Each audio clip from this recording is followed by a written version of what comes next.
Ladies and gentlemen, our referee has called a stop to this contest, declaring the winner by knockout and new MMA show! Greetings, ladies and gentlemen, and welcome to another exciting round of and new MMA show. I am your host, Michael Hansen. And I know a thing or two about talking into microphones because I am a professional ring announcer and MMA cage announcer for various promotions across the United States. And I'm joined this week by my two friends who bring MMA punditry to new heights. Joining us on the left side of your screens from New York, Mark Priaulx. Mark, what's going on, buddy? What's happening, boys? Happy to be back. Feel like we've had a long time off here. But yeah, I just got back from a little vacation with my wife. First time we have been without the kids in like 2 years. Wow. So that was glorious. I'm feeling refreshed, but ready to get back into some MMA. Excellent, excellent. And joining us on the right side of your screens from Florida, Omar Artola. Omar, what is up, buddy?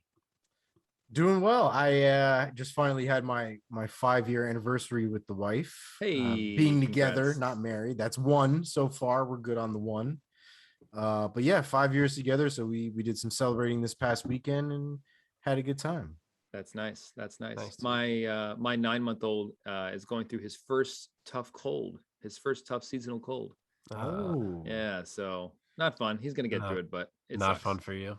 Not fun for anybody because he's just wiping his snot all over my shoulder every time. The worst. You don't know how many times I've been about to come do this show and looked at myself in the mirror and been like, well, I got to change my shirt because I'm just covered in saliva. Yeah. Yeah, absolutely. Absolutely. Well, gentlemen, we're coming off of a very fun and exciting UFC fight night, as well as some nice Bellator fights. So we have some things to definitely talk about and some things to look forward to with this coming weekend with UFC Fight Night, Vieira versus Tate. So guys, let's first run down this episode. We're going to go with our first segment, as we always do, on the marquee. Then we're going to recap some other fights from UFC and Bellator in our lightning round. We're going to find out the risers and fallers from this past weekend, checking in with our very own ranking system, the Priaulx Rankings. Then we're going to go inside the MMA sphere, see what's new in the MMA world with Omar. And then we're going to look ahead to this weekend's UFC Fight Night. So gentlemen, before we hop into anything, let us first thank our audience. Thank you for joining us. If you're watching this on YouTube, please subscribe, hit the thumbs up to like this video, leave us a comment. If you like our takes, if you don't like our takes, let us know in the comments. That's going to help us out a lot. If you're listening to this on a podcast app, go ahead and subscribe there as well so you never miss an episode. And of course, join the conversation. Follow us on social media @andnew_MMA show. And with that, let us get to this first segment on the marquee. This week, the names on the marquee have got to be Max Holloway versus Yair Rodriguez. Guys, we got a classic UFC Fight Night fight in the books. Mark, let me go to you first. What were your initial reactions of this bout between Max Bless Holloway and Yair Rodriguez? What a damn fight. I feel like we've been saying that a lot lately. It feels like we have a new classic like every week in the UFC these days. Yeah, you're right. First off, it's pretty nuts to me. I'm just thinking about it because they showed it right in the beginning of the fight. Obviously, they tell the tape. It's pretty nuts to me that both these guys are 29 years old. Like in my brain, Max is so much more like the vet than Yair, and Yair's like this young up and comer. And obviously, experience wise, he is. But the fact that they're both 29, I was like, what is happening right now? So, that's a great point. Yeah, that just it struck me. But yeah, man, Yair tested Max for sure in ways that I didn't think he could. Like, new Yair is frightening. Like, usually you have to take fights and be active to improve that much. This man sat home for 2 years and came back like a whole new guy. I mean, he always had like kind of the ninja skill, but it was almost more like you had to come to him. Like, he was walking Max down. He was eating shots. I mean, Max has never been knocked down in his career, and I still felt like Yair might knock him down at any moment. Like, Yair was legit threatening, frightening in there. He looked so good. But yeah, I mean, he has every strike in the world in his bag. like any limb at any moment. But Max survived it. Yair absolutely won the first round in my opinion. From then on, I did score every round for Max, somewhere close, but I thought Max took them all. It was interesting to see Max have to resort to his wrestling and his grappling because we really haven't seen that in a long time. And credit to Max for not making it about his ego, but making it about winning and doing what he needed to do to win that fight. And he was hanging on the feet as well, but if it wasn't for that grappling, who knows how that fight would have gone. So I'm glad he went to that and reminded people how good he is also on the ground, which you forget sometimes because he's so damn nasty with his hands. But yeah, he fought a great fight. He did what he had to do. He reminded everyone what an elite level he's on and that Volk is on as well compared to the rest of this division. And we'll get to where I think we should be heading. But yeah, just great fight. They both went at it. I mean, they both walked out there was banged up for sure. That ambulance picture of the two of them sitting next to each other was awesome. Yeah. But yeah, awesome win for Max. Great return for Yair. I think it was a lot of buzz on his name, despite the fact that he lost. So yeah, it's fitting that they are both on the marquee because I think it was really about the fight and both performances. Omar, what were your initial impressions in the aftermath of this classic? I mean, the reality was when that fight ended, I think the real people that won was everybody who was watching that fight. It's very rare to watch a fight where, at least for me, where you feel like neither one of those guys should move from where they were. That fight was purely for us, for the fans. Obviously, a test of both of their medals because that was a 5-round war. But I mean, we were really the ones that came out on top. Yeah, Max doesn't go anywhere. He had the title shot in the bag, so it's another piece of respect for his name and his legacy for sure. Yair, it was a fantastic test on his part. As far as I'm concerned, the first real test he had was against Frankie Edgar. Frankie Edgar ran him over like if he was a bulldozer. Yeah. This was not that by any stretch of the imagination. And I think it just shows how far Yair has come, especially from the tough days. And I've been a big fan of Yair for years now. And this was a difficult fight for me to pick. But it was a fantastic fight for me to watch. I loved every bit of it. And I will take that fight over and over and over again any day of the week. What Frankie Edgar did to Yair's hype is when you lick your fingers and put out a candle. He was just like, let me see.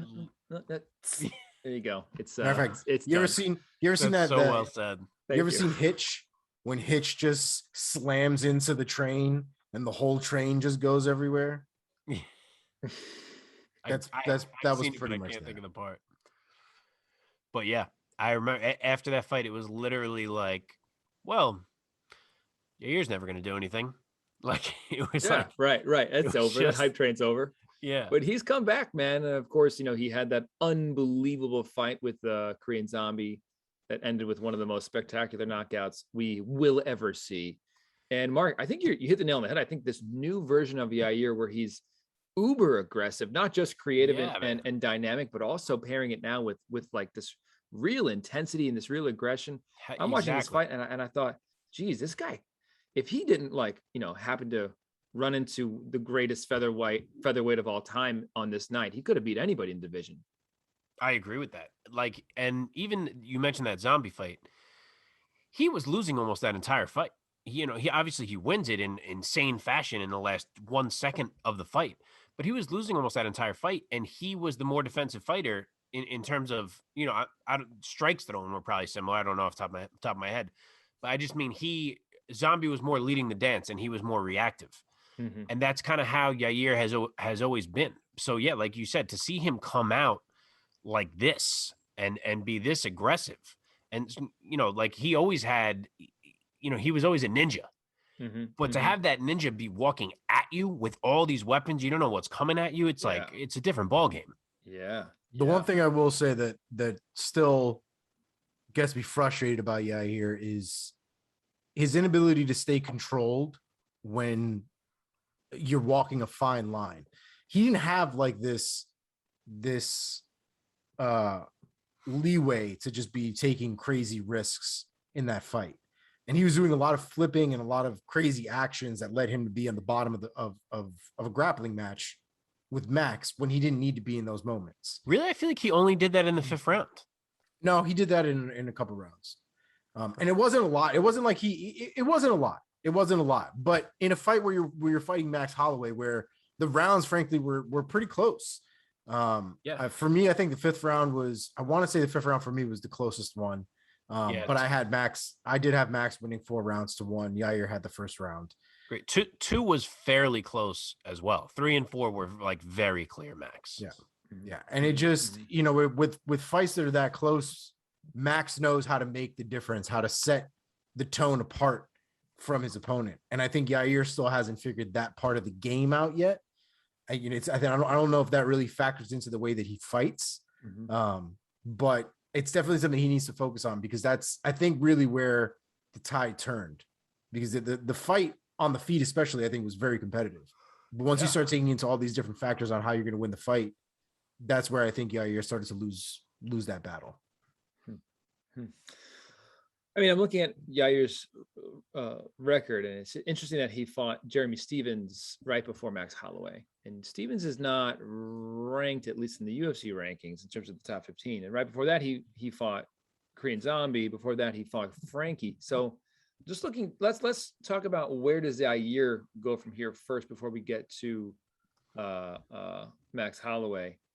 Omar, let me start with you. Looking at the UFC featherweight roster, coming off of this win, I mean, his stock really is probably only going to go up from this loss. Kind of a rare thing.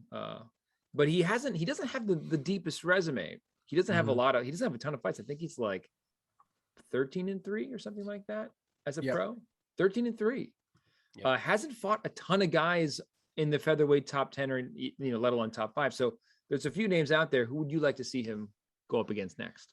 Yeah, he doesn't have a lot of wins in the top 10, but he does have a lot of those kind of quality wins against guys that are well known, that have kind of been tested. Jeremy Stephens fight was a good fight, regardless of the fact that he's not ranked. We all know Jeremy Stephens is not a tough outing, or is a tough outing, regardless of what day of the week it is.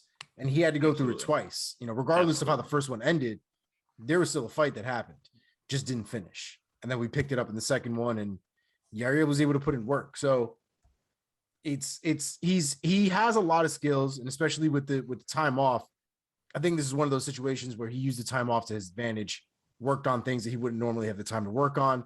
Doesn't have to be in camp, so he doesn't have to necessarily kill his body. I think there's a lot of benefits that played into the 2 years off. And he kind of showed that ring rust, for him anyway, in that situation, didn't really seem to be a factor.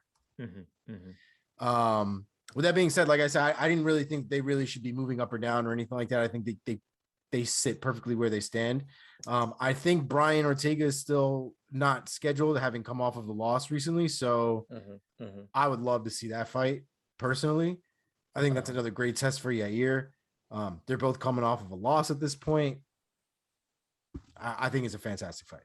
I mean, forgive me if I'm missing one. Other than Chen Sung-jung, Korean Zombie, and of course Max Holloway now, I don't think he has fought anybody else in the top 10 or top 15, maybe. Mark, do you know? No, yet. I don't believe he has. I mean, he in terms of his resume quality, he did beat Dan Hooker, which is legit. Yeah.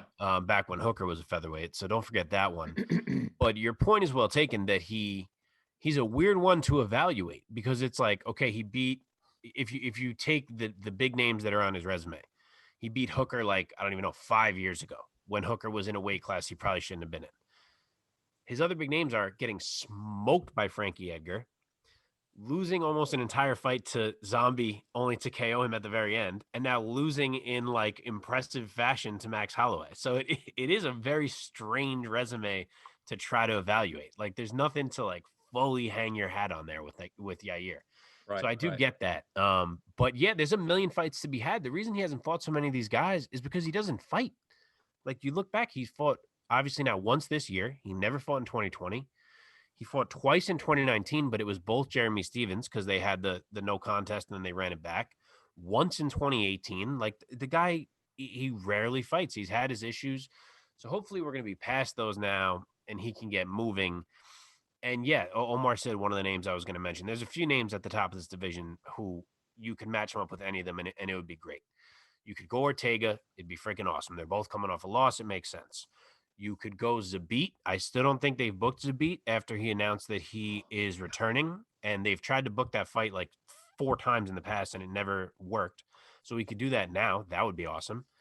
And also, if Giga Chikadze beats Calvin Kattar coming up, he's going to need to fight somebody. So it's kind of like all those names I mentioned are going to have to fight each other, assuming Volk and Max are fighting. So really, any of those matchups are fantastic. And Zombies in there too, not for Yair, but I'm saying for the other guys that we're talking about. But yeah, any of those matchups are going to be awesome, and I'm sure he's going to end up in one of them. I don't think we go any lower down the line than that. Oh my God. If it was Chikadze versus Yair, can they just like tie their hands behind their backs and it's just like kicking only? I mean, it's basically going to be that, right? Yeah, it's strange with Chikadze because say he beats Kattar, obviously he's coming off a win. So it's strange. Like, do you give him Ortega off a loss? Do you give him Yair off a loss? Do you give him Zabit after not fighting in ages? Like, I feel like he's going to be like, well, why would I fight any of these guys right now? I'm winning. So it's a little bit weird at the top of featherweight. I mean, oh God, I'm just thinking of like with Giga, man, featherweight is just stacked right now. It's crazy. Yeah. Okay. Max Holloway, he is still right at the very top of this featherweight division. He has not budged. He's not budging. Yeah. But he's fought the champ twice now and lost twice. Second time, I thought he won. It was a split, but he lost. What do you guys, I mean, where does Max go from here? What does he do? Does he fight Volk a third time right now? Or does he fight somebody else in the top 3 or so? Mark, let me go to you first. What do you think? So obviously Max doesn't know what he wants, judging by his post-fight interview where he's throwing out Charles Oliveira's name, saying he has a win over him. He's throwing out Connor's name. To me, it's like, Max, stop it. We didn't just let you take out one of the top featherweight contenders so you could then move to the side and leave no one to fight Volkanovski. Like, this is what we're doing right now. It is time for Max Volk, number 3. Obviously, it's 0-2, which is a weird scenario. But there's no way around it. Like, the second fight was close enough that we have controversy. A lot of people think Max won it. Max is very, very clearly the best featherweight on the planet other than Volkanovski. We got to do it a third time. And hey, if they do it again and Max loses, then he can do what he wants. He can go to lightweight. He can look for these super fights, 100%. But right now, I think he owes it to himself. He owes it to Volk's potential legacy, to the fans, to everyone to do this thing one more time. Omar, what do you think? You think Holloway, Volk, number 3 is the time is now for that? Yeah. I mean, Holloway has kind of proven himself. That's where he belongs. That if it wasn't for Volkanovski, this is sort of like the Usman Covington thing we were talking about the other week, where you have the 2 top guys at the division, and what are you supposed to do with them? I mean, Max and Volkanovski need to fight each other. If they had fought each other 4 times already, and we were in this position right now, I would say they need to fight each other a 5th time. Yeah, if they fight a 3rd time and Max wins, I don't know what the hell you're going to do, because these guys are going to end up having a 5-fight series probably. Yeah, jeez, man. But I'd be down for it. If Max loses, I think he probably says I'm gonna go try my hand at lightweight, because like, what do you do after you lose to the champ 3 times? Yeah, no, I agree. Regardless of the controversy, 3 times you should have at least gotten 1 by accident at this point. So would you have rather seen Yair be spectacular over Holloway and to see him immediately challenge for the title? I don't know if it's just because I love Max so much, which obviously everyone does because it's so easy to love Max. He's a lovable. To know him is to love him. Yeah. But I feel like in most other scenarios, I would be like anti a 3rd fight when the record is 2-0. But for some reason, I'm like dying for this 3rd fight. Like, I feel like I absolutely need to see Volk show me one more time that he can beat Max for me to be like, okay, Volk, you're the best. Even though I've scored both fights for Volk, which is wild too. But for some reason in my head, like I've said this a lot of times on the show, when they fight, I am picking Max Holloway. I don't know why. I can't believe it. Yeah, I wonder if it's, when I look at a lot of these championship fights and stuff like that, there's usually a point where I can confidently say we kind of went one way. You know, they somebody kind of took the reins there. I'm comfortable with it having gone this way. The Volkanovski Holloway fights have never even felt finished. I think that's what it is. That's really what I think it is. They've gone 10 rounds, and I still don't know who won those fights, frankly. Like, I know what the judges say, and that's fine. It needed to be done. We needed to have some kind of resolution. But realistically, I don't know who won those fights. You can't tell me Volkanovski is better than Holloway based on the actual performances. Like, those fights were so razor thin, so competitive, so back and forth that one mistake could have made a complete difference. I need some kind of some meat to hang on to in one of these fights. Yeah, that I can be like, finish would be nice or something. At least Ortega put Volkanovski in a bad position, right? Like we had some moment there where we were like, oh shit, we didn't even really have that in the Ortega Holloway fight or the Holloway Volkanovski fight, and credit to both of them for not allowing themselves to be put in that position from either one of them. But it's just I feel like we need something like that to hang our hats on. Honestly, if they had never rematched, I think it would feel even more finished than it does right now, because the first fight at least was like more clear for Volk. So I feel like it would have been easier to be like, well, it was clear, like hopefully Max will get his rematch one day. But the fact that they did it again, and it was like this weird fight where it was so close to score, and like even if you give the rounds to Volk, it feels like Max won the fight, like pride rules wise. So I feel like that second fight really just opened so many doors where it was like I nothing was resolved there, and I need more of it. Yeah, interesting. I don't share this eagerness to see this third fight, but I don't know. You're gonna have to convince me. You probably will. Anything else you want to say? So, well, Mike, let me ask you on that note. Yeah. Would you book it? You're the promoter. Are you booking it, or like, do you have something else in your mind that you feel like you would be doing right now? Could they wait? Could they just kind of wait on Volk for another more dust to settle in the top 5, top 3 of featherweight? You're saying keep Volk out and let a different challenger come up that isn't Max? Right.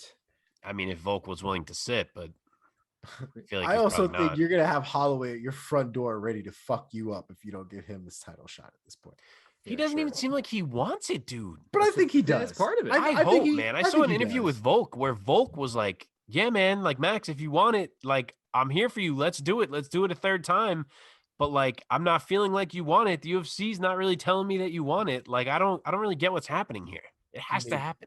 He may be concussed. Yeah, right. You may need to give him a moment. By the way, the fact that Max has fought 25 fights in the UFC and never been knocked down is nuts. Unbelievable. Repeat that real quick. Knocked down, not knocked out, not like that dude's never been on his ass as a result of somebody punching him or kicking him. That is insanity. He has been finished, though. Trivia question. By submission? Who finished Max Holloway? What was it, like a standing sub? Nope. Was it a Darce choke? You don't even know the name of the sub. The trivia is who finished him. Who did it? Was it in the UFC? Yeah. God damn it. I don't know. I'm cheating. It's somebody great. It wasn't Connor. Connor doesn't do that. Got a decision over him. Think of his losses. It wasn't Dustin. Dustin decisioned him. How about the first time, Michael? Yeah. Max's UFC debut. Triangle armbar. That's Dustin right. Poirier. Oh, that was on Dustin. That's still ago. On Dustin's highlight reel. Man. It was forever ago. Yeah. So I looked it up when I heard the never been knocked down thing this weekend. I was like, wow, that's crazy. And then I said, so I in my head, I was like, wow, I guess that means Max has never been finished. Like, that's a hell of a thing. And then something was I was like, why do I feel like he has tapped though? And I looked it up and I was like, fuck, it was Dustin. So I had to share it because it was interesting. Wow, I gotta watch that. That was. But as soon as I looked it up, I can see the whole sequence. You've seen that sequence so many times on highlight reels. This is when no one had hair. Dustin didn't have hair. Max basically didn't have hair. He had the short Caesar, right? Yep.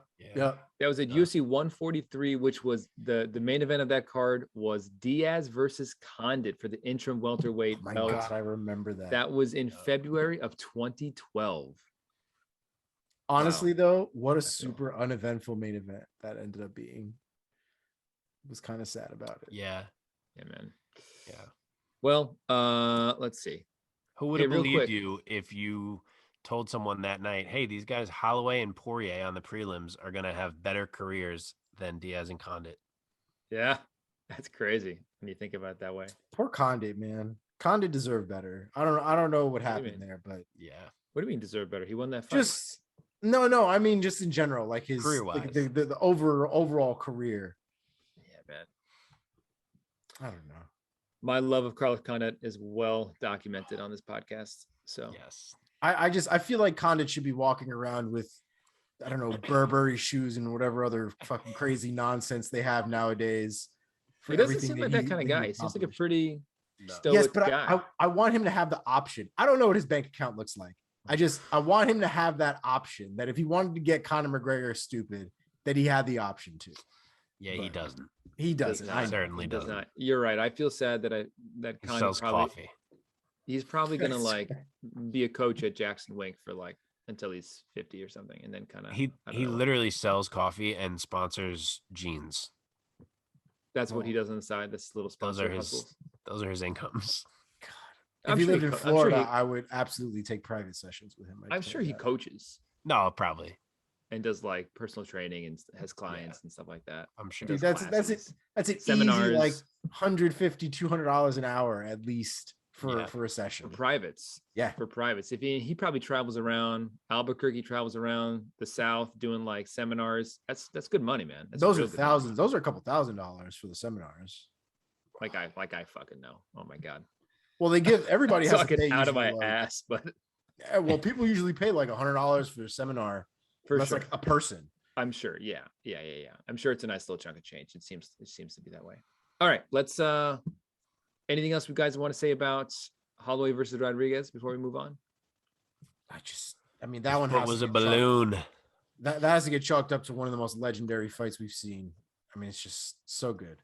Yeah, man. You think do you guys, just real quick, this is going to be a very short tangent. For you, is Holloway the best featherweight of all time? Like I said, short tangent.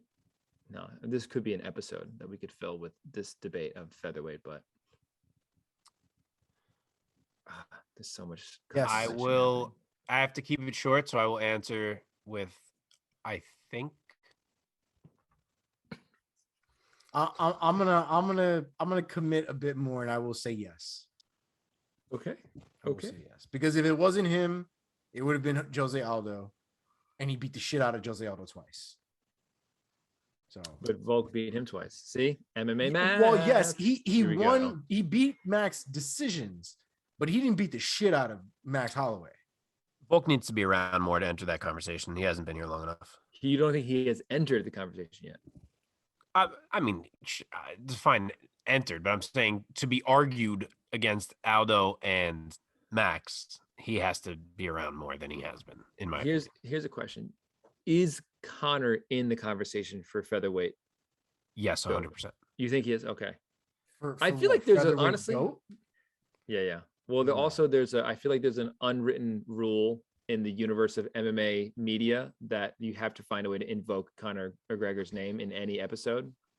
Conor's a weird one to rank all time because he will rank higher all time on a pound for pound or just the overall general list than he will on either the lightweight or featherweight list, if that makes sense. That's interesting. Yeah, I mean, Because as of far the as I'm fact that he concerned, won 2 belts. I don't Maybe think straddles. he's a featherweight GOAT, and the only reason why I say that is because you have an entire that whole division is basically stacked with fighters that have done title defense after title defense after title defense after title defense. I mean, Jose Aldo had how many title defenses before Conor McGregor came around, and then after that, Max Holloway was around for a little bit. Yeah. And then now we have Volkanovski, who is still currently the champ after a couple of title defenses. So it's like, I agree that's why it's not Conor. I just think Right. his name is at least inserted in the conversation, considering he beat both Aldo and Max at 145 pounds. I think Conor has a conversation to be had. I just don't think it's a GOAT one. Yeah, I think, he's definitely, first of all, he's definitely the most revolutionary fighter to have come out of in the UFC. Oh yeah, probably ever. He's right? the Muhammad Ali of mixed martial arts. At least when it comes to the gab and the eyes and all that stuff, right? Like total package. Muhammad Ali brings a lot of that political stuff that ended up happening during that time frame that I don't think applies. But as far as the showmanship is concerned and that kind of stuff, I think it is very similar. But it just the path that Conor McGregor took, I don't ever think was about being the featherweight GOAT. I think it was about being like the king of MMA. Yeah. For whatever that meant. 100%. Yeah, which is one of the reasons he would rank higher on an overall list than on a weight class specific list. Right. Randy Couture is probably the same exact way. Interesting.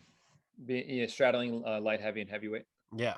In terms of if you were making a light heavyweight list and a heavyweight list, he would probably be lower. But if you made like an overall list, he would probably be above guys. You know what I mean? Yeah, that's so interesting.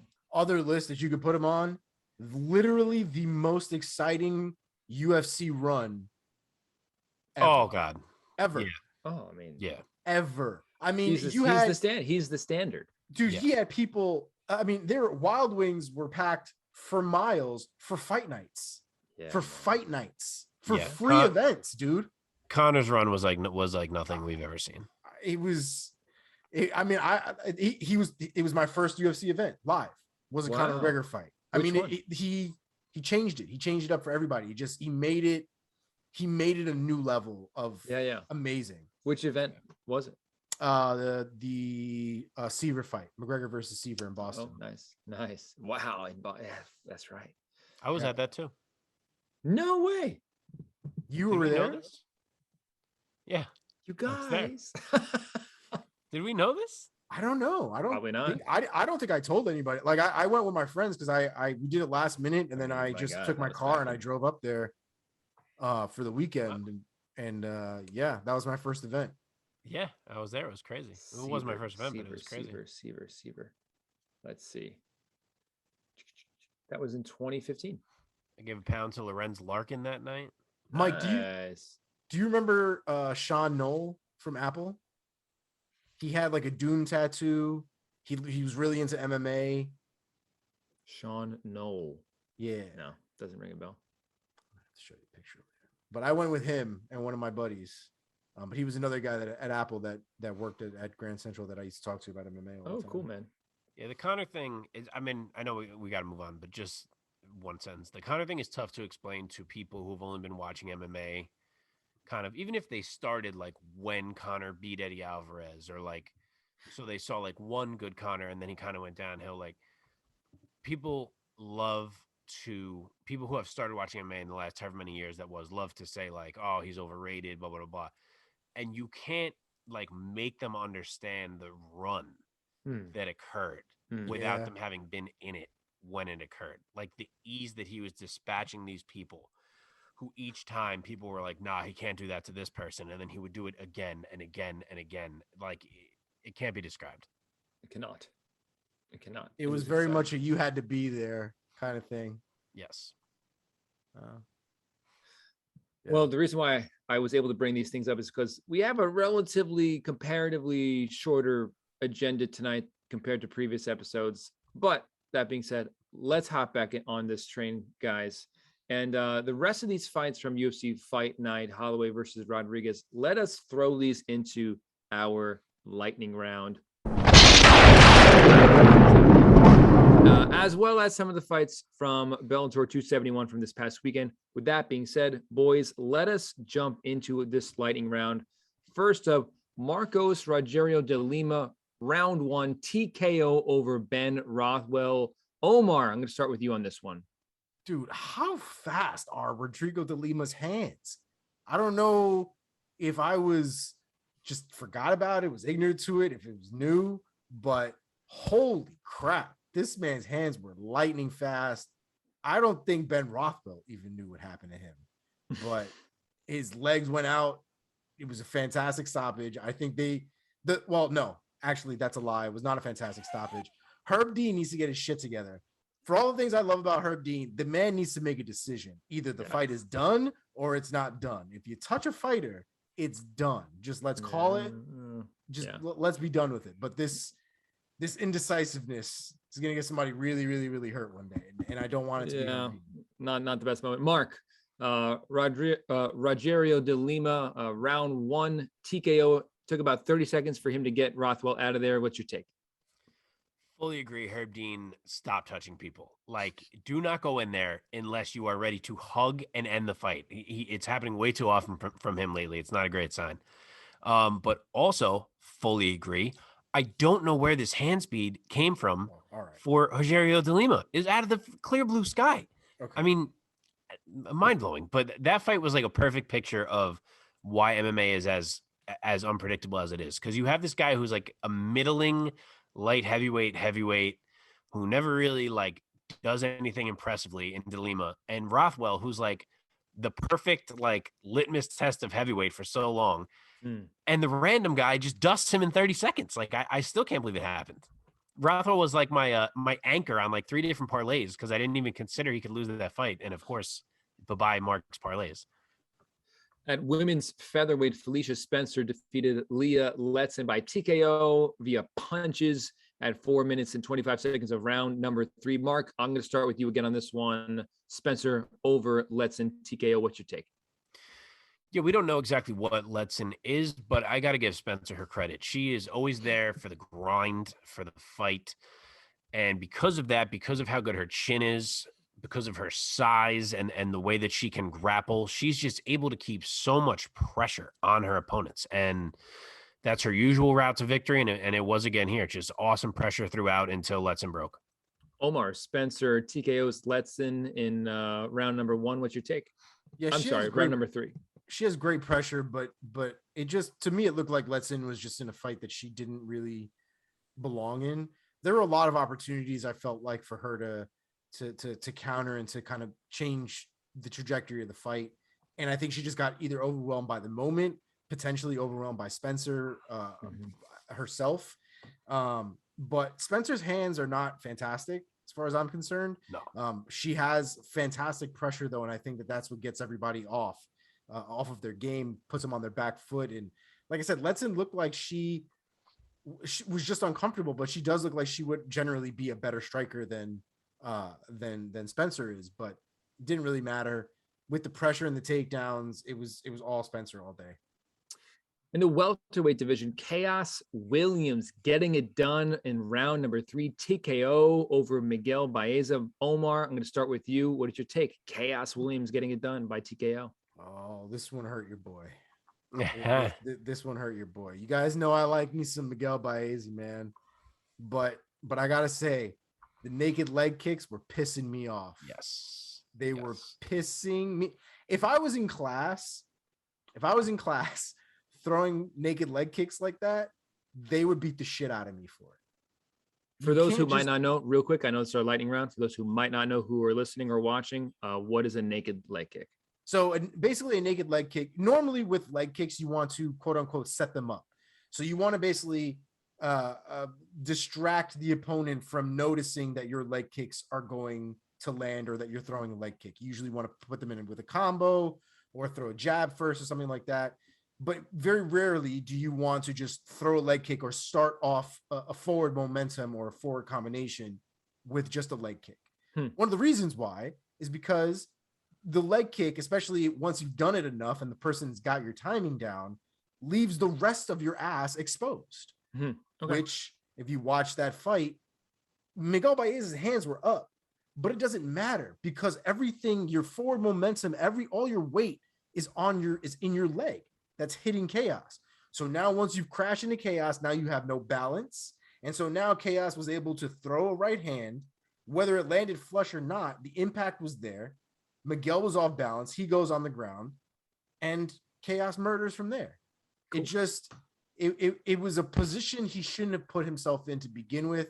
He had gotten away with a bunch of naked leg kicks to begin with, and he just played with fire until he got burned.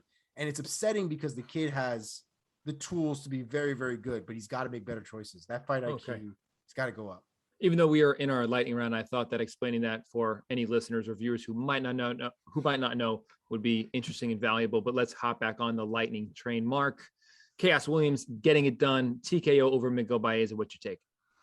Yeah, Omar nailed it. I thought the same exact thing about the naked leg kicks. I kept thinking it like it was noticeable that it almost felt like he was going to get caught. And it wasn't that he got caught on the punch that Chaos threw as he threw that leg kick, but that punch made Baeza move in a way that he normally wouldn't have because of exactly what Omar just described, because he was off balance from throwing the kick like that. And then the very next punch that Chaos threw put Baeza down. So he put himself in positions that he should not have been putting himself in. But props to both of those guys. It was a great fight. They were both looking to finish it the entire time. And we do have to start putting some respect on Chaos Williams' name. He has a lot of power. He keeps himself nice and tight on the feet, and there may be a ceiling for him, but he's going to be a KO threat all the time. Okay, in the bantamweight division, my favorite fighter's name to say, Song Yadong defeated Julio Arce by TKO by head kick and punches that followed at 1 minute and 35 seconds of round number 2. Mark, let me start with you. Song Yadong, impressive victory. Yeah, first round was exactly what we expected from this fight. I would say it was like the power and explosiveness of Yadong against kind of the technique of Arce. And then in round 2, that explosiveness just won out. Yadong caught him, put him out. Great KO win for him, and kind of I would say the type of win that he needed to make himself a factor in this bantamweight division. He has a great record so far. He's been in some close fights, and this is the one that kind of puts some buzz on his name. Omar, go. I think one of the best things about Song Yadong is the fact that he's been training a team alpha male. So that gives him this sort of killer instinct every time that he steps into the cage. So it was great to see him go in there. I was kind of sad that Julio Arce kind of had to take the end of that beating, but fantastic head kick, fantastic follow-up. Can't wait to see Song Yadong next. In the lightweight division, that actually had to be a catch weight at 157.5. Joel Alvarez defeated Thiago Moises by TKO again. A lot of TKOs and KOs on this card. Oh, yeah. 3 minutes and 1 second of round number 1. Omar, let me start with you. Alvarez getting it done over Moises. Yeah, I didn't see that one coming. I'm not really sure what to make of it, to be honest. It was a fantastic performance. I obviously want to see more of Joel Alvarez, but it was so unexpected that when it did end up happening, I didn't know if it was Thiago's fault or Alvarez's fault or what. So I need to see more, but a fantastic performance for sure. Absolutely. Mark, Alvarez, TKO over Moises. What's your take? Wow. He utterly bullied Thiago Moises.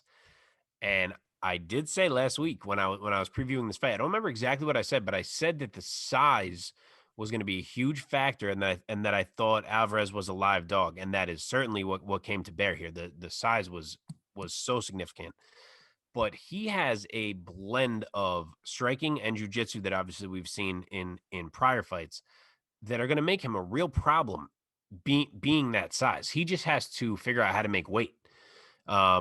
And after seeing how good he looked there, I want to go back and watch his only UFC loss so far, which is to Demiris Magulov, because I don't really remember how that fight went, and I'm very curious to see. But either way, even without watching it, it underlines how good his Magulov is, which we've talked about on this podcast before, because Alvarez is legit. Okay, in women's flyweight, Andrea Lee takes Cynthia Calvillo's lunch money by TKO at round number 2 at the very end of the round. Mark, let me start with you. Andrea Lee stepping up over Cynthia Calvillo. Yeah, I love to see that performance from Andrea Lee. She always feels like she's capable of that type of performance, and sometimes we get it, sometimes we don't. But she's so well-rounded that she can give anyone a tough fight. She's been in so many close ones, but this is definitely the biggest W of her career thus far. As for Calvillo, every time I watch her, I shouldn't say every time, a lot of times I watch her, the fight ends and I'm like, she's not very good. But then she goes and beats like Jessica Ai and Joanne Calderwood, and I'm like, damn, maybe I'm wrong. Like, maybe I'm not seeing it. And then I watch a fight like that again, and I'm like, she's not very good. So she's a strange fighter to evaluate, but I don't see a lot from Calvillo that really impresses me, to be honest. Okay, Sean Woodson, round 1, TKO over Colin. You skipped your boy. You skipped your boy, Omar. Damn it. Okay, Omar. Sorry. It's tough when I switch between you guys. Who starts first? Sometimes I lose track of it. Andrea Lee getting it done over Cynthia Calvillo. What is your take? Yeah, I'm going to have to pull a Mark for this one and take a little bit longer, because Cynthia Calvillo really drives me crazy sometimes. Like Andrea Lee, first and foremost, that performance was fantastic. The forward pressure, the constant movement, the constant attacking, basically just beating the shit out of Cynthia for 2 rounds to the point where Cynthia was like, you know what? I'm done. And originally when I saw the because I caught these fights after, I didn't watch them live. When I saw the results, I saw doctor stoppage. That is not correct. That was a forfeit. That was retirement. Yeah, that was retirement. That she was done. She was asked if she wanted to continue, and she said no. I do not blame her for it. In fact, I actually think that was the smart thing to do. She didn't have any path to victory in that fight. I don't think she had a path to victory getting into that fight. But it became more apparent once she was in there and once she started taking damage. By the end of the second round, Andrea Lee had basically taken no damage. Cynthia's nose, I'm pretty sure, was broken, or at least leaking blood. The rest of her ribs, liver, whatever structure is going on in this area here, destroyed. Like Cynthia ate so many body kicks that her whole body had just curled over for the majority of that fight. I don't think Cynthia needs to be at that weight class. That doesn't seem like the right weight class for her. I know she used to fight at 115 beforehand. She needs to take a page out of Kelvin Gastelum's book. Button it up, get somebody to help you out, figure it out, because this 125 shit is not going to work. You're going to make weight and you're going to keep losing. You're going to get cut. You're going to end up going to another promotion. And if you don't fight 125 in that promotion, you fight smaller anyway, then what are we doing here? It just, I would much rather her take a year off at this point. I don't know if she can afford to do that, but my point is I would much rather see her focus on trying to come down to 115, doing it right, fighting properly. Because the one thing that Cynthia has over most of these women in these divisions, that girl is tough as shit. Yes. That girl, in saying this, having just seen her quit, generally doesn't quit, right? She's a very forward moving person, but I think she got into a situation here where I think she knows she doesn't belong. 125 is not her division. Andrea Lee was visibly and significantly bigger in that cage. I want to see Cynthia give it a real run in the right weight class, and I hope she does that. Okay. I fully agree with that. She is a strawweight. And I even remember back last fight when people were picking her over Jessica Andrade, and all of us on here were like, she's going to get murdered by Jessica Andrade. So yeah, people need to realize what Cynthia Calvillo is. Yeah. Okay. In the featherweight division, Sean Woodson, round 1, TKO over Colin Anglin. Devastating, beautiful body work. Mark, let me start with you. Woodson's a weird one for me, man. At a lot of times, his striking looks like comically slow. Like I almost chuckle watching how slow his strikes are. I can't describe it, but obviously he's huge for the division and the technique is there. So he's going to beat guys, but I just feel like there's like a really hard ceiling when he comes up against better athletes, because at least to me, he just appears wildly slow. Omar, Sean Woodson, who's listed at 6'2", the tallest person on the featherweight roster, getting it done by body shots over Colin Anglin. What is your take? Yeah, the one thing I noticed right away watching that fight was that Sean Woodson has 0% fat on his body. Yes. Like he has sucked every bit of everything else out of his body to make weight. And I don't foresee that happening for much longer, because he looks like he's already teetering on the edge as it is. For sure. And 2, I think the reason why he looked so good was because he is bigger than a lot of these guys.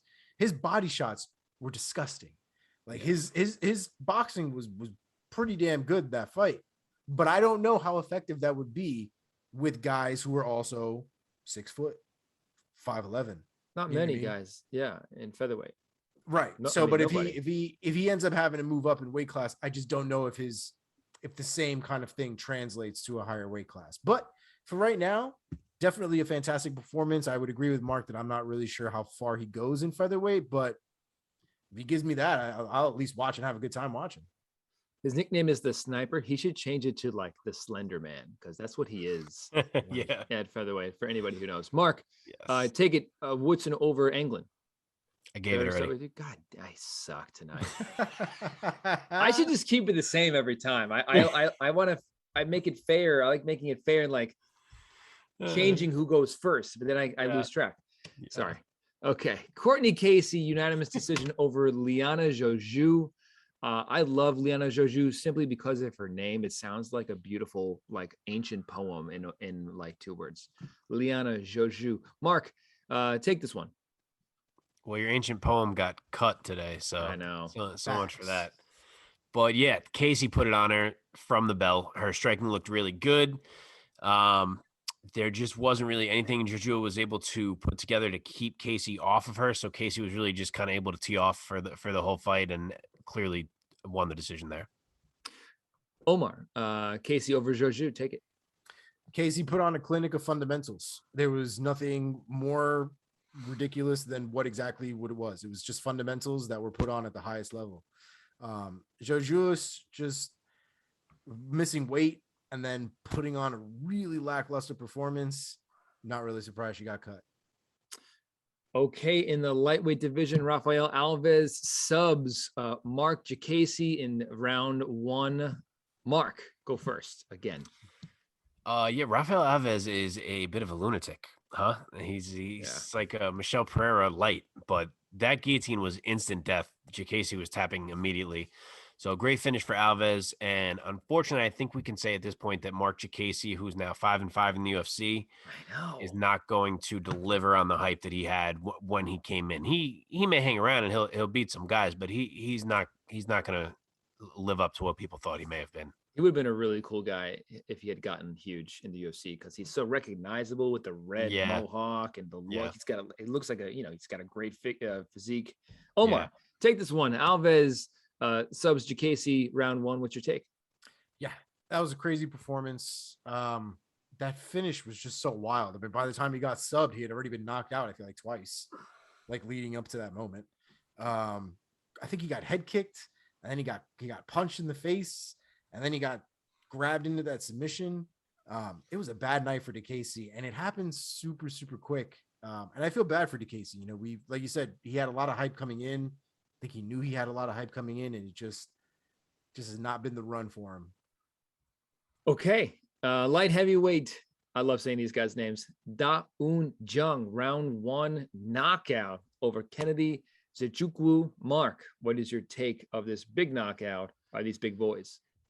It was a weird one. It didn't even look like Jung was landing like that big or that clean to me. And then Nzechukwu was just sleeping. So, I mean, God, the power that Jung must carry. But great KO for him. And he has now got, obviously not all in the UFC, but he's now gone 14 fights in a row unbeaten. And he's 4-0-1 in the UFC. So pretty solid record being amassed for this guy. Omar, what's your take? Da Un Jung, round 1 knockout over the big man, Kennedy Nzechukwu. While I was impressed with Da Un Jung's ability to finish the fight, especially with those elbows and to smell blood and kind of go right in for the kill, I was just as equally unimpressed with Kennedy's performance. Yeah, I don't know what the plan was there, but it didn't really look like he knew he was in a fight. He didn't. I would argue he threw maybe 5 strikes, if that. Half of them were probably like pawing jabs to like make distance, but there was no fight there, really. I mean, Da Un Jung, first of all, Da Un Jung was able to get those elbows because Kennedy was doing nothing and covering up.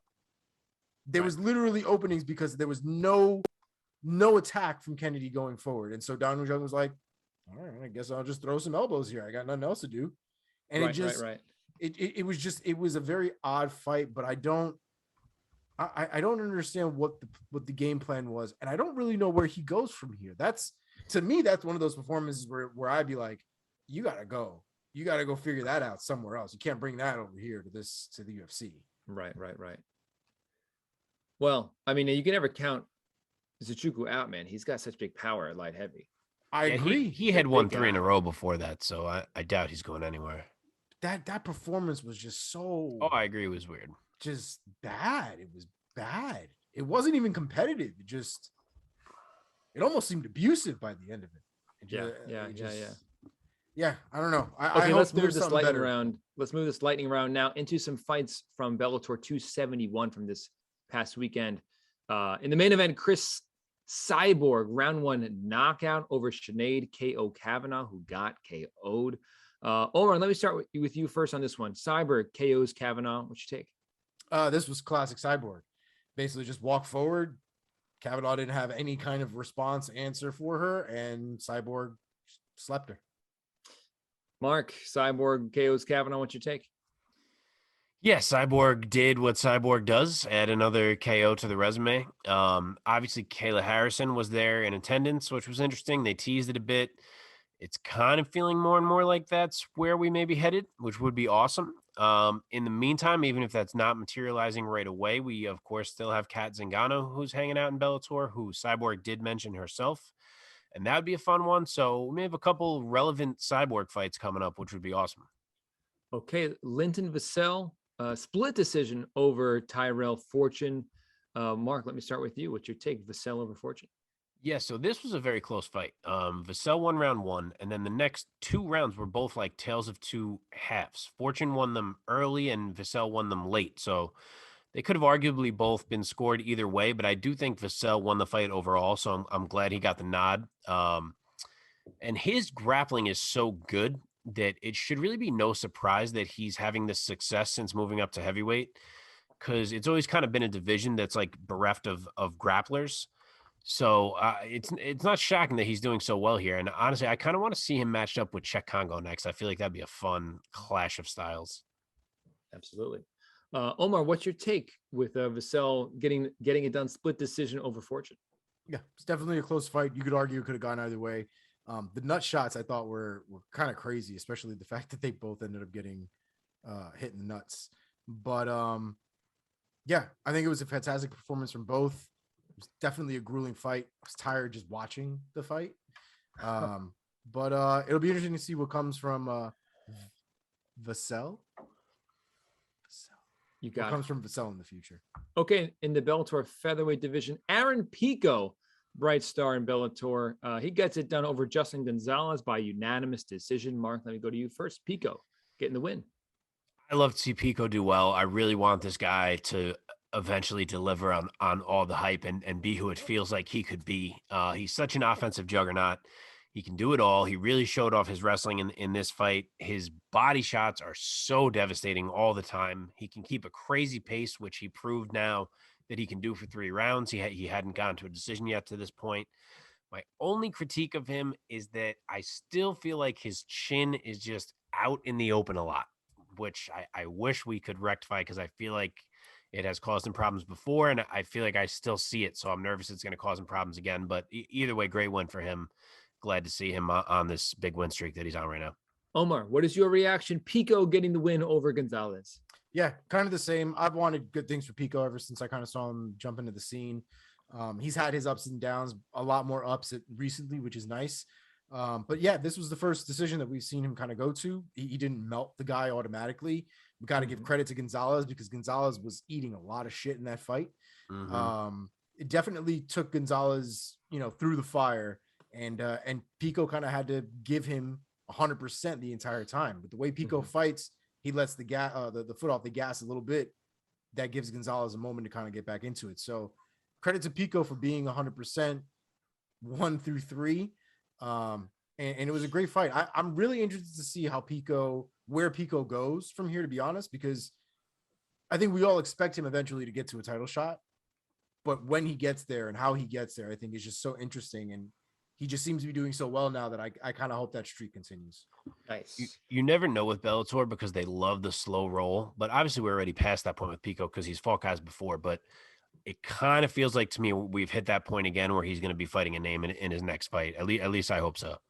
His ground and pound is I mean, he might as well be standing and throwing a punch. His ground and pound is crazy. Yes. Well, that's it. That concludes this week's lightning round.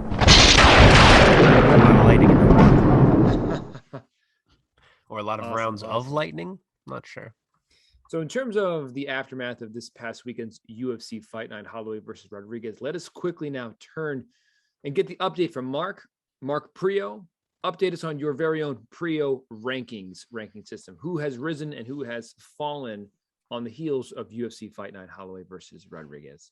Yes, sir. So we got 4 risers and 1 faller. We've already kind of mentioned them all as we've talked through here, but I'll go through them quick. The biggest riser is Joel Alvarez, going from the number 52 ranked lightweight to number 15.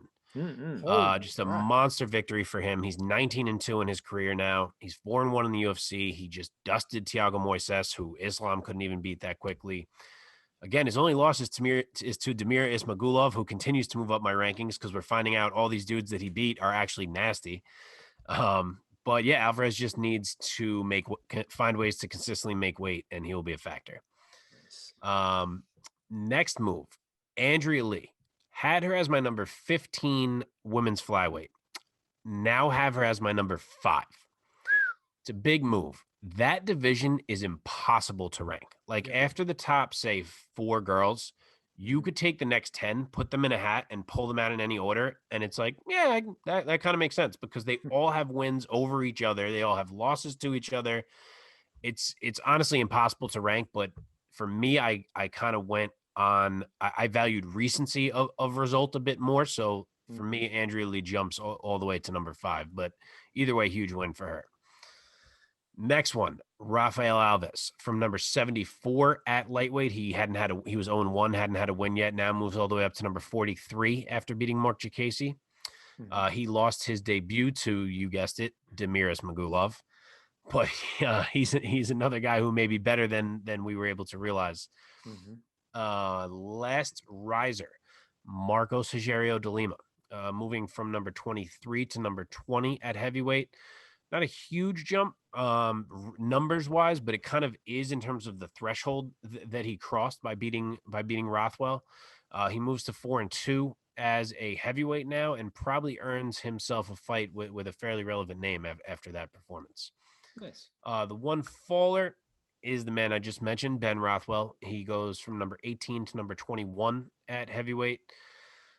Is it possible that Rothwell is finally slowing down? Maybe. The guy's got over 50 fights. It could be finally catching up to him, but it is only 1 loss, so we will see what the next one brings, but a slight fall for him there. And that is it. Thank you, sir. Thank you, sir. And that is, let's put that bow right on UFC Fight Night Holloway versus Rodriguez. Man, what a great fight night. And I definitely feel like we are riding a nice little wave of just pretty great event after event, and we're getting a lot of like instant classics lately. So yeah, man. I think it was like 8 out of 10 finishes on that card or something like that. It was the only fight that was a decision was the Courtney Casey fight. That was it. Well, and Max. Oh right, I guess I didn't even count that as a decision. I counted that just as a win. Yeah, just the win. Yeah, absolutely. At this time, let us remind our audience, guys, let's take a little brief break in the middle of this episode. Thank you so much for listening and for watching. If you're watching this on YouTube, go ahead and subscribe so that you never miss an episode. You do that by hitting that bell icon so that you get notifications. Of course, hit the thumbs up and like the video. And please drop a comment down in the comments if you agree or if you disagree, especially if you disagree, get at us. Please, if you're interested in audio only, definitely find us wherever you get your podcasts. And of course, follow us on social media, join the conversation. And again, you can DM us if you hate us, tell us if you hate our takes, if you hate our faces. I want to hear it. I'm here for it at @new_MMA show. And with that, let us jump into our next segment inside the MMA sphere. Omar, what is new in the world of mixed martial arts? Oh yeah. So we got a couple of stories. Not too many because I want to get into a lot of the fight announcements that I have. Tons of fight announcements that came out over the last week or so. So jumping right into it, I want to get it out of the way because it's ridiculous already. We keep bringing up Triller because we're going to talk about this again. I'm just because we brought it up last week. We really have any answers as to what the hell they were doing. Now they came out with a little bit more information as to the rule sets, and they still haven't indicated how many rounds, but there's that. But they are 2 minutes. 2 minute rounds. Yeah. Excitement. But triangle ring. They are going to be wearing 8-ounce hybrid gloves. So supposedly the gloves, I haven't seen a picture of them, but they are described as having the back end of the glove, basically what's on the back of your hand, is going to be the 8-ounce, what looks like an 8-ounce boxing glove, basically. And then the front part of the glove is essentially like an MMA glove. So I'm assuming your hands are exposed to some degree. But they do supposedly curve your fingers inward so that you're not eye poking. They're also saying that because you're not allowed to go for takedowns of any kind or submissions of any kind or anything like that, that there shouldn't be eye pokes happening, at least not normally. I guess we'll see how that turns out. As far as the rule set is concerned, it's basically there's no grappling. There's standing grappling where there's like overhooks and underhooks. If you watch BKFC, it's very similar. There's dirty boxing involved, basically. So you can do overhooks, you can do underhooks, you can do tie plum, you can do single collar ties, but you can't like put them in a guillotine, for example, and then hit them. You can't put them in a full body lock. You can't throw them to the ground. You can't sweep them. You can't dump them. You can't throw any kind of knees or kicks. So it's basically boxing with Superman punches and spinning back fists with a little bit of dirty boxing in there. Right. You're kind of allowed to fight in the clinch more than you are in boxing. Right. You're allowed to fight in the clinch, correct. But you're not allowed to control or like take down from the clinch. I have two comments. One is that they said they're trying to create this like playing field that's more level for MMA fighters against boxers. So the way they decided to do that was say, we're going to box, but you're allowed to spin and jump. So that makes a lot of sense. Oh, there's a move that they are saying is a legal move called a standing hammer fist. Oh, you can. Okay. Yes. And then secondly, that eye poke point is the dumbest thing I've ever heard in my life. I can barely even think of an eye poke that has ever occurred in grappling or a takedown attempt. Eye pokes occur when you are trying to dictate range while striking. That is the only time eye pokes occur. So I have no idea what that we won't have eye pokes because we're not wrestling. What are you talking about? Well, man, oh man. It's interesting. Is it, by the way, is it going to be ropes or fencing around the triangle? These are great questions, Mike. Yeah. Fantastic questions. Hey man, props to them. They're trying to think outside the box here. They're spreading out their information, it seems, over weeks. Maybe next week they'll tell you what it's made out of. I'm not sure. But as of right now, the only reason I'm even considering finding out a way of watching this is because I kind of want to see Frank Mir do something. Yeah, because he'll be there. So I also feel like he's doing. I was trying to think of what what's his name? Mike Perry was doing, but I think he's doing Showtime boxing, not this Triller shit. Didn't they link him to this though? I can't keep up with all this bullshit. Honestly, I can't either. I really can't. But anyway, I would love to get our friend Mr. O'Neill over at Boxing. I would love to get his take on the Triangle Triller.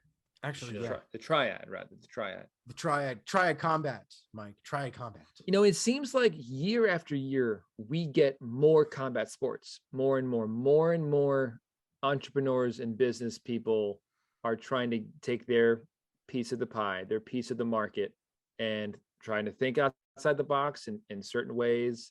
And hey, man, now the market is getting more and more saturated with combat sports. Between the UFC. UFC and Bellator, there's what is it? Fury is kind of big. Is Rise or Risen still a thing? Yep. Are those two different ones? Ryzen is technically like it is different, but they like partner with Bellator a lot. So yeah. Now we have Gamebred FC. Anthony Pettis is creating Showtime FC. I mean, there's probably 3 or 4 or 5 other ones I'm not even thinking of. Like the Gamebred one and the Anthony Showtime one, though, those are local regional circuit ones. Yeah, I think they need more of those, to be honest. You need more opportunities for guys to kind of come up without having to worry about your promoters screwing you, because that seems to be kind of a relatively big thing that happens in the lower levels of the MMA underworld. So, to have somebody reputable like Anthony Pettis, where ideally, if they're telling you you're going to get paid $1,500, they're going to fucking pay you $1,500. Right. Of course, there's the one that I should not forget is the XFC, which is MMA promotion that I ring announce for, which is great, by the way. So just saying it might work out. I'm actually kind of glad that those things are happening, but there is a lot of saturation to it. I'm just kind of glad that this is at least a form of fighting, and it's not like, I don't know if you guys remember the MMA arm wrestling nonsense that occurred a few years ago. What are you talking about? Man, listen, I really don't even need to hear about it. I'm not even going to get into it, but if you want to know about it, I promise you can find it super easy. Just Google MMA arm wrestling. You'll find it. Okay. Side note, the same guy that invented or co-founded the UFC, Art something or another, I forget his last name. Yeah. I keep wanting to call him Art Vandelay, but that's a Seinfeld thing. That's not it. But it's Art something, and he was the one who was also responsible for this MMA arm wrestling shit. Okay. Didn't take off quite like the UFC did. So Art Davey. I couldn't remember it. It was annoying me. I had to look it up. Okay. All right. Let's enough of the triangle.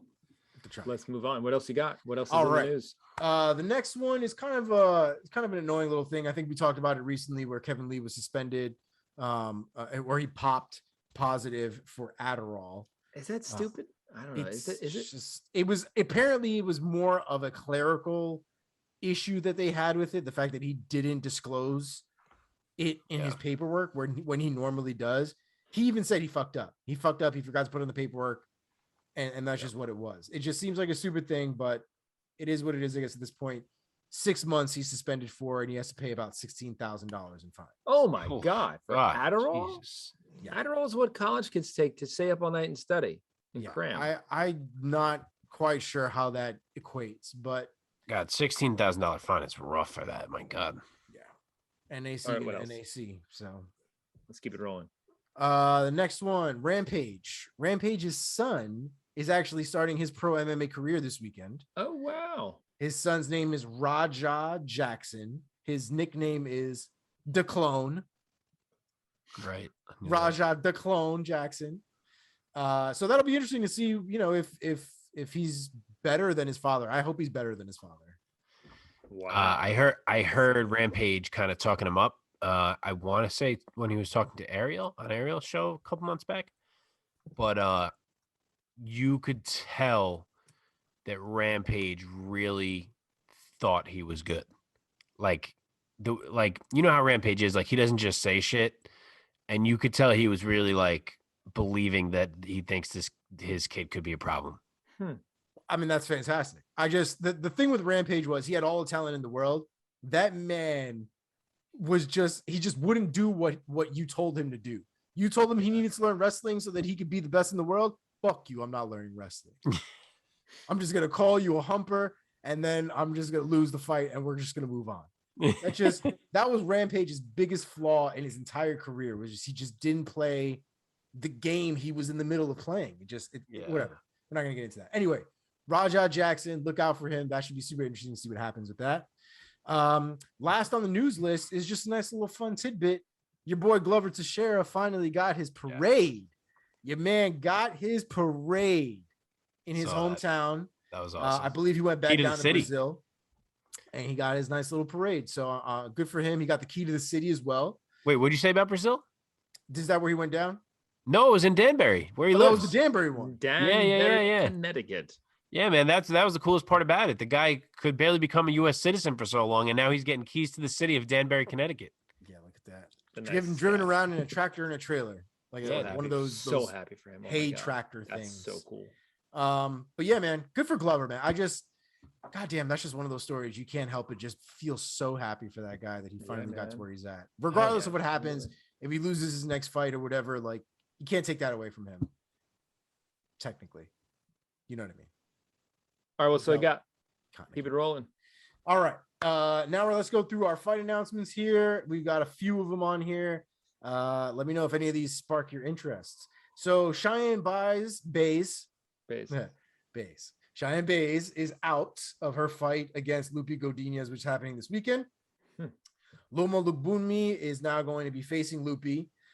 which is interesting because Cheyenne actually picked up a fight on December 4th. Now that Montserrat Reese is out of her fight against Mallory Martin, Cheyenne Bays is now fighting Mallory Martin. So that'll be interesting on December 4th. Mickey Gall will be fighting Alex Moreno.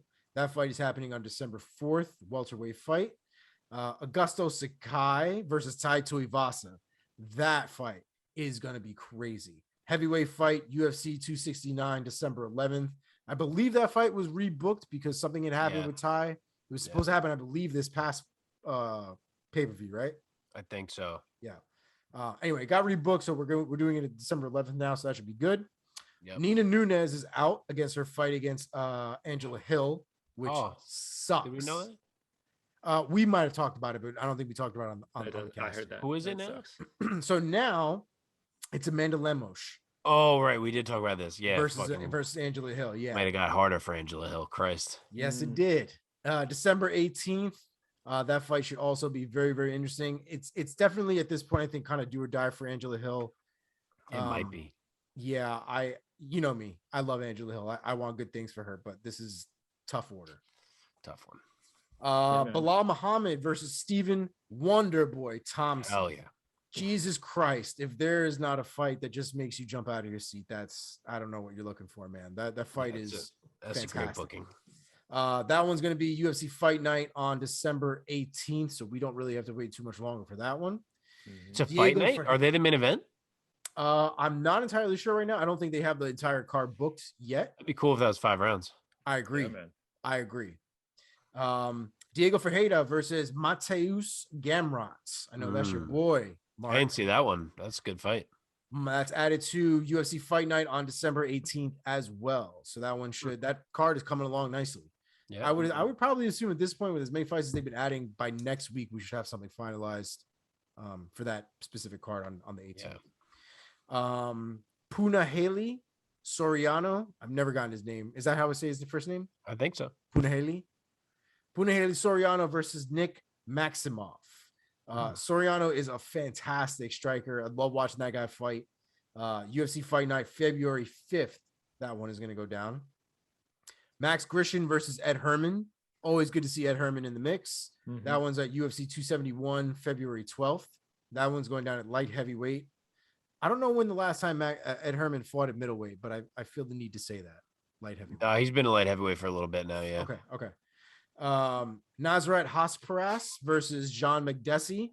That fight is straight fire. Yeah, it's a good fight. That's a great matchup. That one's going to be on February 19th on the UFC Fight Night. Julian Marquez versus poor Kyle Dawkins. Finally getting a fight. Hopefully that fight sticks. Yeah, I mean, he's gone through 3 replacements at this point. But this one's going to get pushed all the way back to February 19th, so nothing more recent for Kyle Dawkins, unfortunately. Thiago Santos versus Magomed Ankalaev. That is a great fight. That became a real thing? That's booked? Yep. Wow. No, actually, my notes say in the works.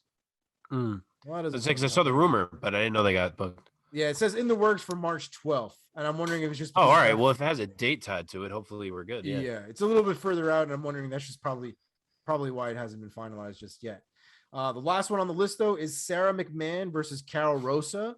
That's UFC Fight Night, March 26th. That'll be bantamweight. That's all I got for you, boys. Okay. Thank you, sir. And with that, gentlemen, let us go now to the future. This coming weekend, UFC Fight Night, Vieira versus Tate. That is Miesha, Cupcake Tate. Let's get into this. Let's get into this card. Let's break down a few of these fights from this UFC Fight Night. Let us start with, you guys want to work up like we usually do? Yeah, let's work up for this one. Let's work up. Let's go with Davey Grant versus Adrian Yanez. Well, I know one of Omar's favorite fighters in the bantamweight division. This fight is going to be kicking off the main card on ESPN Plus.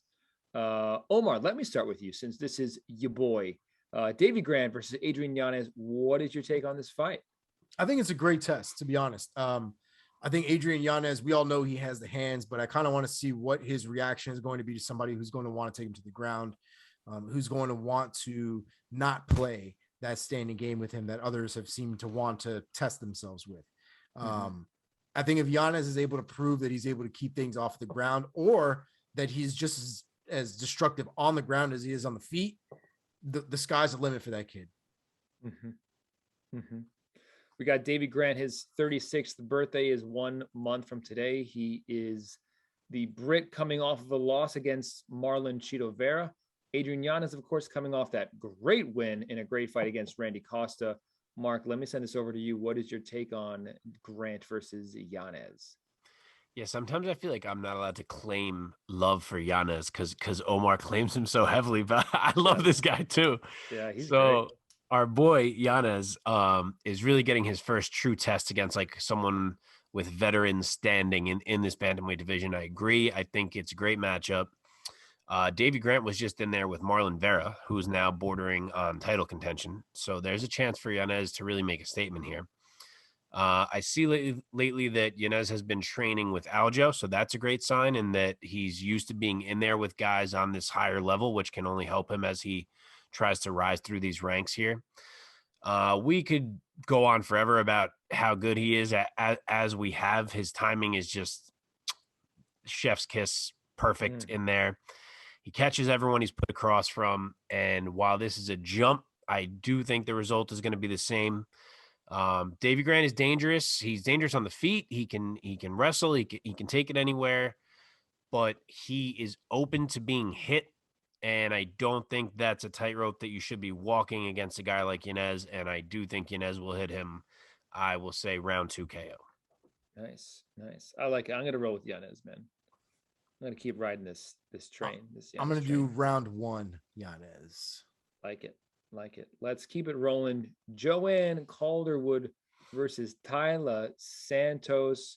This is going to be the next fight on the main card in the women's flyweight division. We have Joanne Calderwood, who is coming off of a loss against Lauren Murphy, of course, who just challenged for the title. Taking on Taila Santos, the Brazilian, who's coming off of a 3-fight win streak. Mark, let me start with you. What is your take on this fight? Jojo Calderwood versus Taila Santos. So we already mentioned this amongst ourselves, but Joanne Calderwood is now Joanne Wood, which just cracks me up. So when they showed it on the broadcast during the Holloway Rodriguez card, I thought it was a typo. And then as I'm thinking that, I think it was Brendan Fitzgerald is like, hey, anyone thinking this is a typo? It's not. Joanne Calderwood got married to a guy named John Wood, and she's now Joanne Wood. So what are the chances of that one? But yeah, I had to share that. But as for the fight, it's back to women's flyweight, which I was mentioning before, is kind of just this group of a bunch of girls who are so similar. It's so difficult to determine how anyone kind of stacks up with each other in this division. Taila Santos has looked really good so far. She's looked powerful, but that's been against Roxy, who's kind of coming to the end here.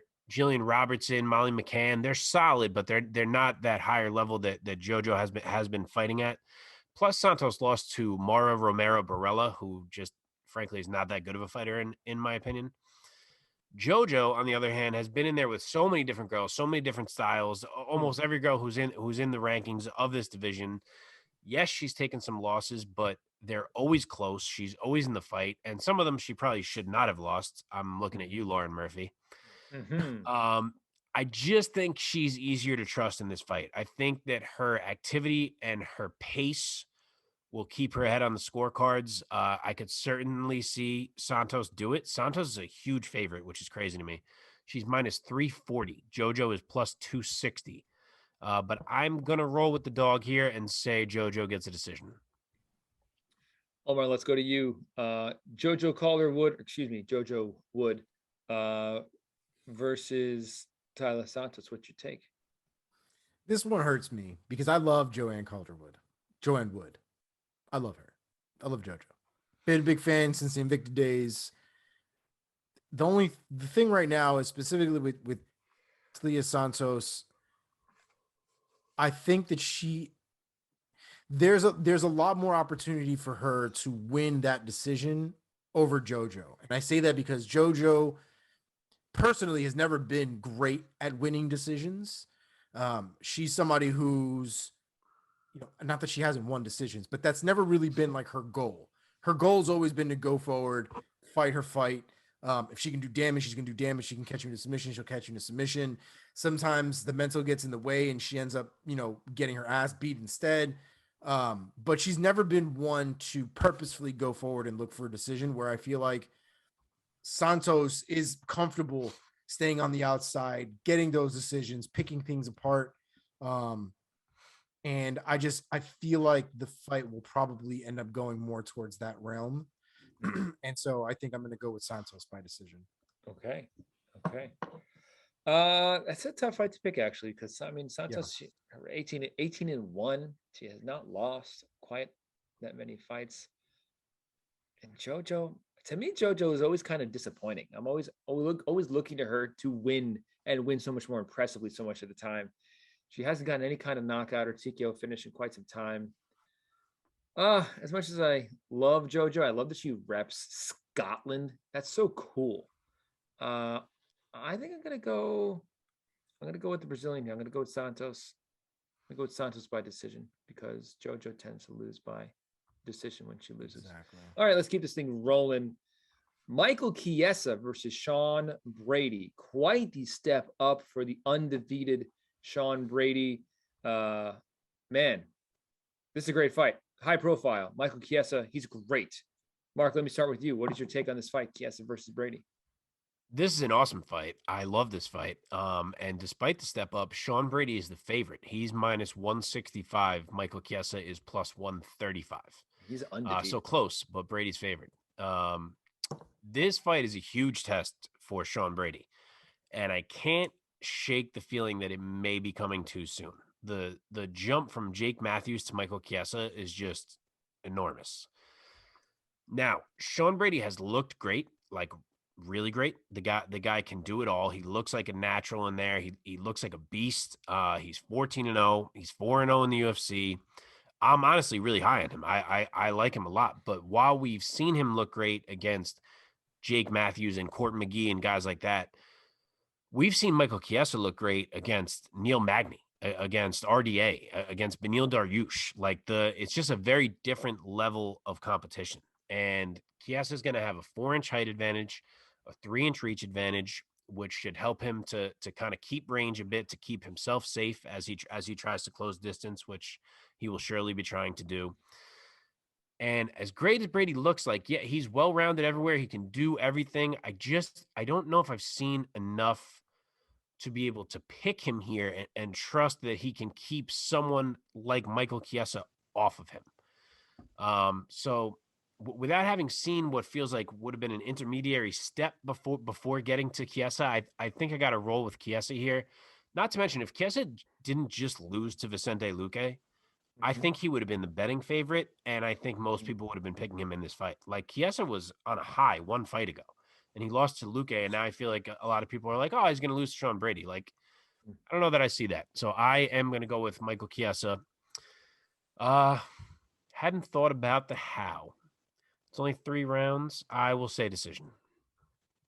I feel like Sean Brady he's a decision fighter. He decisions a lot of guys. I mean, he's sub Jake Matthews, but maybe I'm wrong. He's good, man. He's good. Yeah, he's really good. He's just so solid. He's freaking undefeated as a pro. Omar, what's your take? Sean Brady over Chiesa. Sean Brady takes his time. I think that's probably one of the bigger differences in how he fights. Is he's not really in a rush to go out there first round and smoke somebody. He's more than willing to let you cook for 2.5 rounds, and then he'll wreck you in the 3rd round. Anyway, fantastic fight. Real test for Sean Brady. I think this is kind of really where we get to figure out what the ceiling is for Sean Brady. I am very interested to see what happens, especially because Chiesa coming off of the loss to Luque, which, to be fair, I took that just as Luque catching Chiesa. It was a good fight, but he caught him. Fair play to him, but he caught him, and I really think that it shouldn't be taken as Michael Chiesa is no longer dangerous, or he's less dangerous, or he's on the decline. If anything, I think Michael Chiesa is getting better, but it just says what level Luque is at. Luque is a beast. Luque was a beast before Michael Chiesa got to him. So I think it's a little too premature to count Chiesa out. I definitely think he'll be winning this fight against Sean Brady. I think just like this past weekend, this is a moment for Sean Brady to show us where he's at, what he's got, but I don't expect him to walk away with the W. Best case scenario, they walk away with like a fight of the night kind of thing. But I think it'll be pretty obvious that Chiesa wins a decision. You guys both going Chiesa? Well, I'm going to go against you guys. I'm going to take the favorite here. I'm going to say he gets it done by decision against Michael Chiesa. That's my take. Okay, let's now turn to this main event. Let's get into this main event.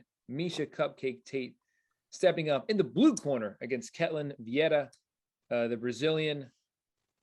Miesha Tate really needs no introduction. She is the American. She's the former UFC women's bantamweight champion, having taken the belt off of Holly Holm via submission a few years ago. She is coming off of a 2-year layoff. Well, she came off of a 2-year layoff and came back into the fold, getting a win over Marion Renault. Ketlen Vieira coming off of a loss against Yana Kunitskaya. Mark, let me start with you. What is your take of this fight and this very interesting matchmaking? It is not my favorite booking that has ever happened. I don't understand it. Ketlen Vieira just lost to Yana Kunitskaya. It really takes a lot of the shine off this matchup. I feel like, as you guys know, as I've said when we've talked about Tate on this podcast in the past, I really wanted her moved farther up the line than this. Like, she's Miesha Tate. I didn't need her to work from number 10 to number 8 to number, like, she doesn't need to do all these fights. Like, I would have absolutely thrown her in there with someone in the top 5 who's a bigger name right away. I don't get why we need to do this matchup. But with that said, Vieira obviously still could present a tricky matchup. She's a big girl for the division. She's got a 2-inch height and a 3-inch reach advantage on Miesha. Again, I'm reading this card differently than the bookies. Vieira's the favorite. She's minus 120. Tate is minus 105, which is funny. You can't even get plus money on either one of them. But yeah, the Miesha Tate that we just watched against Marion Renault was incredible. Like, Vieira is very slow on the feet. She doesn't have a ton of volume, and the Tate that we just watched looked like she could run circles striking around Ketlen Vieira, which feels crazy to say about Miesha Tate, but that's what she looked like in her last fight. And then Vieira's primary weapon is her grappling, but Miesha should be plenty well equipped to handle that. So maybe Vieira can like take the first if she comes out aggressive and does some things Tate's not expecting. But I just think as the fight goes on that Miesha figures her out, that she takes over. It's a 5-round fight. I trust her game, her variety, and her cardio so much more. And I will take Miesha Tate confidently in a unanimous decision. Omar, what's your take? Tate in her second fight back in the fold, taking on Ketlen Vieira. It makes me wonder whether it was something that the UFC put together, that they put this one together, or if it was something that Miesha asked for to sort of gradually work her way back up, having been on a layoff. I was wondering that too. Yeah, I'm not really sure where it might be coming from. Either way, I think especially with this last fight against Yana Kunitskaya, it showed that even though, Ketlen hasn't really been put on the ground very often, it can happen. And Yana Kunitskaya isn't the type of person that I would think, well, when you get him on the ground, it's done, right? But I do think that about Miesha Tate a lot. If Miesha Tate gets you on the ground, it's very possible you're done. I mean, Miesha Tate was finishing people on the ground that shouldn't have never gotten finished on the ground before it was cool to do that. So I think Miesha Tate has a lot of the tools to get Ketlen Vieira out of there. I think she has more paths to victory to get Ketlen out of there. I think the biggest thing that Ketlen presents is power. I think we've seen that Miesha Tate doesn't necessarily do well taking straight shots to her face. I don't know if anything has changed recently. Her mental game is on a different level, so she might react to those things completely differently now. But based on what we've seen in the past, she doesn't like getting hit, and she doesn't like getting hit hard. And Ketlen Vieira looks like somebody, as slow as she is, she tags you, you're gonna feel it. So I think Miesha Tate has some struggle in that fight, but I think overall she'll be able to get the best of her, and I don't actually think she'll drop a single round. Okay. Yeah, I like Tate in this, man. I think she's gonna just kind of cruise to a unanimous decision victory over Vieira. It makes me feel strange that we're all so confidently picking Tate and she's not even the favorite. Like, it makes me feel like we're missing something, but I will be genuinely surprised if she loses this fight. Yeah, same. Yo, Any other fights or fighters you guys want to highlight on this fight night card?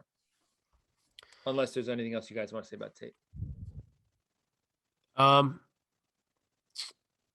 As far as the rest of the card, there's not a lot for me, to be honest. I mean, I'll always watch Ronnie Yaya, see if he can grab a sub on somebody. He's fighting Kyung Ho Kang. They're the other fight on the main card. Of course. Pat Sabatini fights Tucker Lutz. Two good young guys with some potential. Yeah. There's not a lot. It's kind of a quiet card outside of the fights that we mentioned. Totally. Terrence McKinney was the kid who had a fantastic finish and then blew his own knee out. Yes, that's right. Doing a backflip. Yeah. So he's back in action. That should be an action fight against Ziam. So interested to see that one for sure. Okay.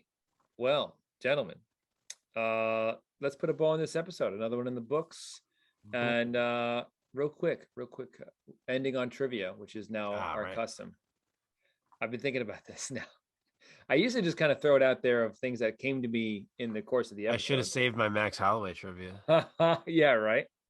What was my thing here? Let's do this one.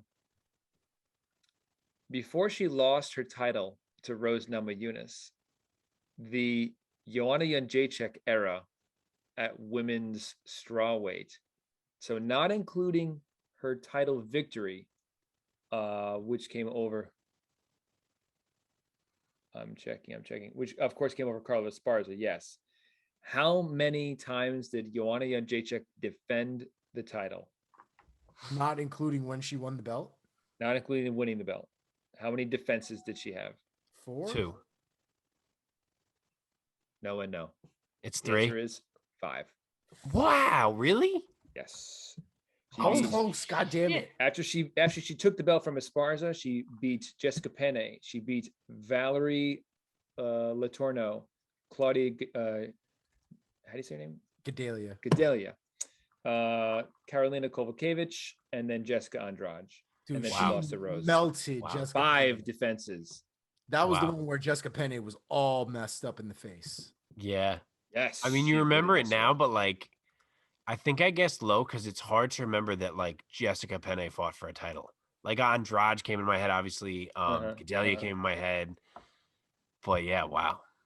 So including, I knew it was a high number. I couldn't remember the exact number, but I knew it was a high number. I remember that girl being champion for a minute. She was champion for a few years. Yeah, 2 was a bad guess by me. I don't know why the fuck I guessed 2. She won it. She won the belt in 2015, and she didn't lose it until 2017. So yeah, she was champion for 2 years. Anyway, cool episode, guys. Fun times. It's kind of fun when we have one where, I mean, obviously I love the episodes where we talk about like a huge pay-per-view coming out, but it's also kind of fun to have a little bit more of a relaxed time talking about some fight night stuff. So yes, sir. Awesome. One last time, thank you, ladies and gentlemen, for enjoying and watching or listening. Once again, subscribe and like, leave a comment, leave your own takes, get at us, and we will see you next week. Any parting shots? Thank you, everybody. Appreciate you guys, especially any new listeners. Hope you enjoyed. Stick with us. We appreciate you guys. Get to your training. Get on the kickboxing. Do it. David Goggins over here. All right, so guys. Peace. Get hard. Peace. Peace.